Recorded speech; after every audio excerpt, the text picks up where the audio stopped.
শীত যাওয়া শুরু হয়েছে আর আমার পিছনেই দেখতে পাচ্ছেন আমার আম গাছ, ছাদ বাগানে এই আম গাছে মুকুল বেরোনো শুরু হয়ে গেছে, দেখতেই পাচ্ছেন। দাঁড়াই ভালো করে দেখাই আপনাদের। মোটামুটি প্রথম বছর মুকুলের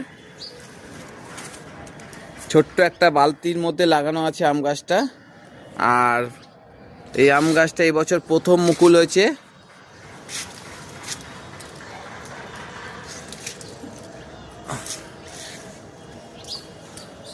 আর গাছে প্রথম ফুল।